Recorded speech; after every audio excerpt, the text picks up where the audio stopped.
episode of Dusty TV. Today we're going to do something a little bit different, and compared to our last video, which was, I guess, more martial arts based, this is going to be much more calming, much more relaxed, which is always a good thing. And we're going to be talking about yoga, and specifically Yin Yoga. A lot of you guys watching this and people who have seen various other videos on YouTube probably gone to do the searches because you may suffer from stress, or you may suffer from back problems or neck issues, and we all have busy jobs, busy life schedules, and it's sometimes difficult to take time to relax and find time to do something a bit more peaceful. I was recommended to do a yoga class, which is why I went to Mike's class, and I've never looked back since. It's been fantastic. I've reduced my back problems, reduced my neck issues, and I've also reduced some of my stress as well. What is kind of Yin Yoga about from your perspective, and why is it different to maybe other styles of yoga? Well, I guess Yin Yoga, it's yin and yang, comes from the yin and the yang, and yin is the opposite of yang, if you like. And so everything's a mix of those two. And I guess from a yoga perspective, there are a lot of what you could call yang styles around, like Ashtanga yoga, Bikram yoga, even Iyengar yoga, that I guess the traditional yoga that's practiced in the West today is a bit more athletic, and so that would be considered yang, muscular movement, rhythm, repetition, whereas yin is the opposite. Yep. There's little movement once you're in the posture, you stay for minutes at a time. It's sometimes known as the quiet practice, so you're just still settling into a particular posture. You don't look like you're doing anything. Yeah. It's a very internal experience. It works in the particular parts of the body which are considered yin, such as the bones, the joints, the connective tissue. Compared to other styles of yoga, when I was doing my research and looking into different classes, Yin Yoga seems to be one of the sort of minority styles of yoga. Would that be? It's not as anything like as well known as the more yang styles. I mean, in the West, a lot of people take up yoga because there's a big physical culture thing in the West now. Everybody wants to look beautiful, everybody wants to be fit, everybody wants to be strong. Yin's getting more well known. I'm constantly banging the yin drum, and I've been doing it for a number of years now. Going way back in the past, a lot of original yoga was much more like yin than what we see now in the West in the yang style. So in the past, you did stay much longer in a posture, and it was quieter. It wasn't about seeing how super duper fit you could become. Sure. I mean, being fit and all that stuff, the yang stuff is really good too. There's all sorts of different stuff you can do. Martial arts, gym work, the sky's the limit really. But yin's a particular style of yoga that some people really like. Yeah. A lot of time in class actually, one thing that you always kind of push is enough's enough.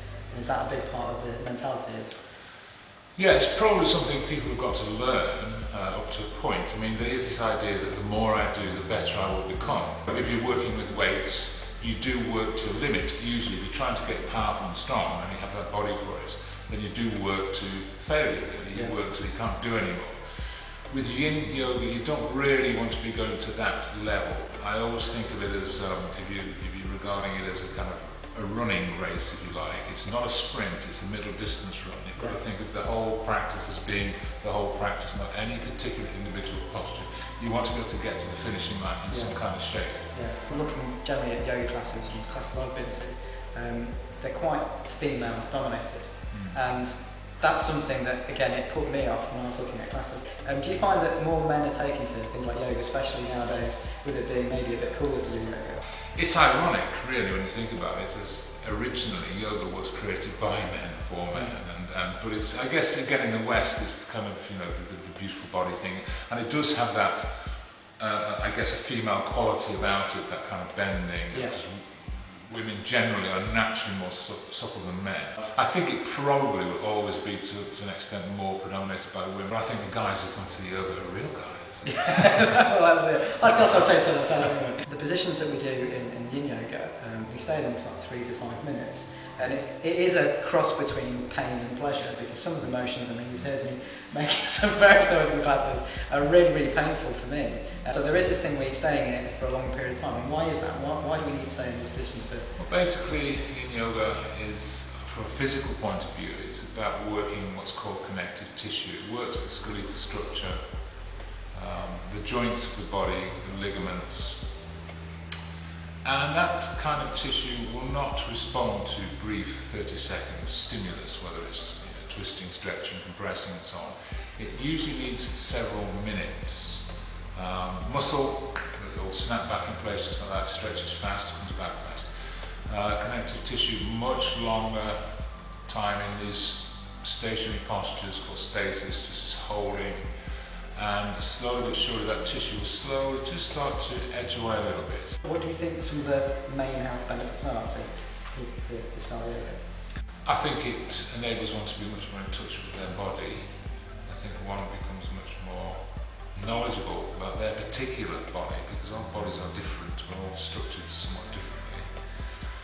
I think it's very good yoga for leveling people. When we're talking about health, we're also talking about emotional, mental health, your kind of the way you are. It's very what's called mindful practice, and this word mindfulness is becoming more and more well known in the West now. And originally it comes from Asia, the Buddhist kind of way of being, really, and it's really just being in touch with what's happening as it's happening. So it's a good lever, it's a good calmer. Obviously it makes you more supple. I think people tend to sleep better. Quite a lot of people that come to my classes come because they've got some kind of, maybe have some kind of back problem, or some joint problems, or something along those lines. I've had the physiotherapists have people come to my class, and in fact the physiotherapists have come as well to try it out. And I have a number of people who come to my class who are still at my classes, came particularly because of back problems and so on. And somehow though this yoga started to put them right. Thank you for watching this video today. Hopefully you found it useful and you've got a bit more insight into Yin Yoga. If you'd like to attend any of Mike's classes, I'll have a link below in the description area of all the Yin Yoga classes that you can go to. If you like this video, please give it a thumbs up, please subscribe. There you go, thank you very much. And hopefully we'll catch you soon for some more Dusty TV videos.